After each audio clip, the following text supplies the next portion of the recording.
યથાર્થ જ્યેષ્ઠ વાણી પરિવારમાં આપનું હાર્દિક સ્વાગત છે। આજે આપણે સાંભળીશું મહાભારત યુદ્ધના અધ્યાય 7 જ્ઞાન વિજ્ઞાન યોગ વિશે। ભગવાન શ્રી કૃષ્ણ બોલ્યા, હે પાર્થ, અનન્ય પ્રેમથી મારામાં ચિત્તને પરોવનાર તથા અનન્ય ભાવથી મારી પારાયણ થઈને યોગમાં જોડાયેલો તું જે રીતે સંપૂર્ણ વિભૂતિ બળ આશ્રય આદિ ગુણો સહિત સૌના આત્મારૂપ મનથી જરા પણ શંકા કુશંકા રાખ્યા વિના જાણીશ, માટે તું સાંભળ। હું તારા માટે આ વિજ્ઞાન સહિત તથ્ય જ્ઞાનને સંપૂર્ણપણે કહીશ, જેને જાણીને સંસારમાં ફરી બીજું કશું પણ તારે જાણવા લાયક કંઈ બાકી નહીં રહ્યું। હજારો માણસમાંથી કોઈ એક પણ મને પામવા માટે પ્રયત્ન કરે અને એ પ્રયત્ન કરનાર યોગીઓમાંથી મુક્ત પણ કોઈ એક મારે પરાયણ થઈને મને તત્વથી એટલે કે યથાર્થ રૂપ ઓળખી શકે છે।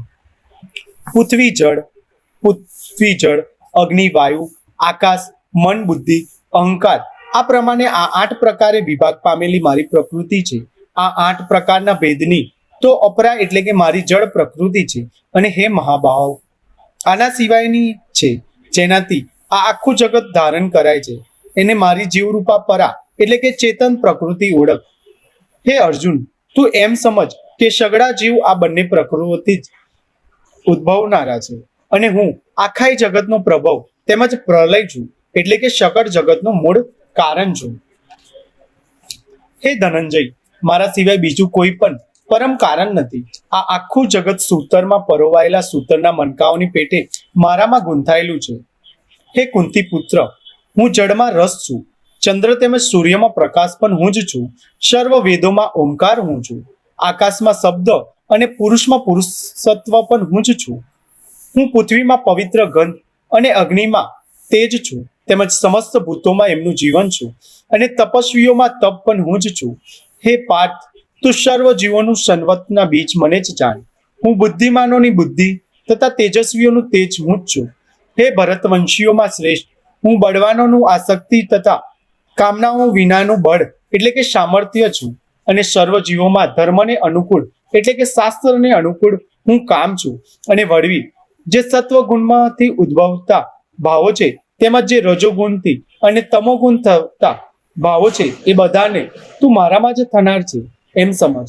એમ હોવા છતાં પણ વાસ્તવમાં તેમનાઓમાં હું કે તેઓમાં મારામાં નથી।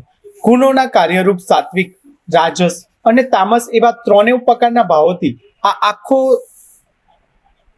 પ્રાણી સમુદાય મોહ પામી ગયો છે, માટે જ આ 3 ગુણોથી પર એવા ગુજ અવિનાશીઓને ઓળખતો નથી, કેમ કે આ લૌકિક અર્થાત ઘણી જ અદ્ભુત ત્રિગુણમય મારી માયા પર કરવી ઘણી જ કઠિન છે, પરંતુ જે માણસો માત્ર મને જ નિરંતર ભજે છે તેઓ આ માયાને ઘણી જ આસાનીથી પાર કરી જાય છે, એટલે કે સંસાર સાગરને તરી જાય છે।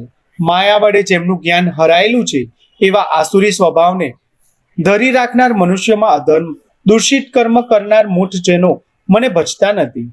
હે ભરત શ્રેષ્ઠ અર્જુન, ઉત્તમ કર્મ કરનાર અર્થાત દુનિયાવી પદાર્થો માટે ભજનાર અર્થ જિજ્ઞાસુ અને જ્ઞાની એવા 4 પ્રકારના ભક્તજનો મને ભજે છે, પૂજે છે।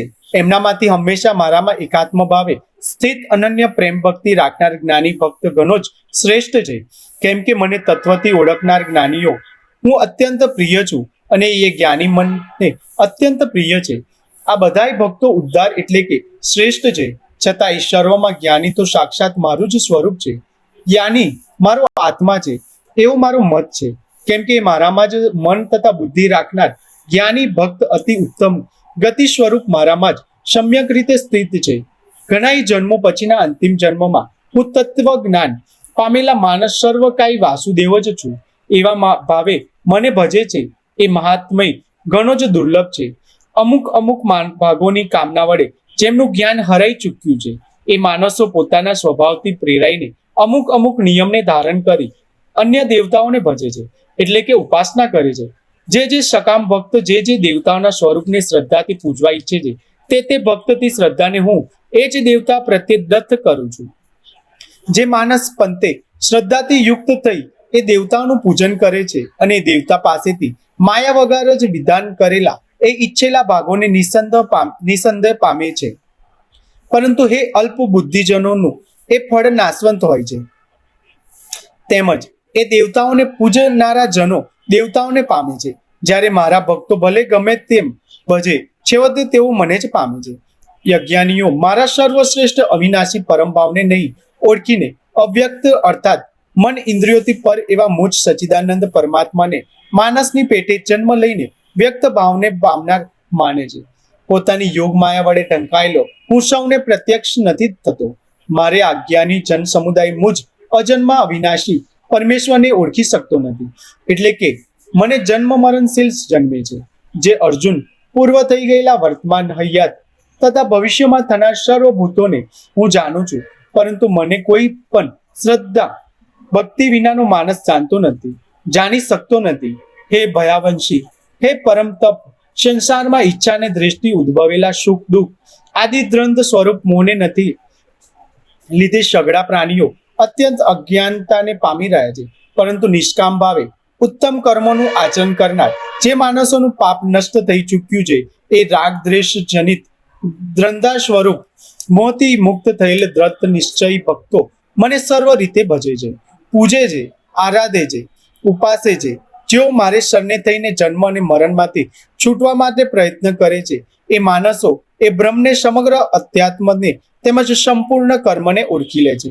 જે માણસો અધિભૂત અને આદિ દેવ સહિત તેમજ અધિયજ્ઞ સહિત સોના આત્મા સ્વરૂપ અને અંતકાળે ઓળખી લે છે, એ મારામાં ચિત્ત પરોવાલે માણસો મને જે ઓળખી લે છે, એટલે કે પામી જાય છે.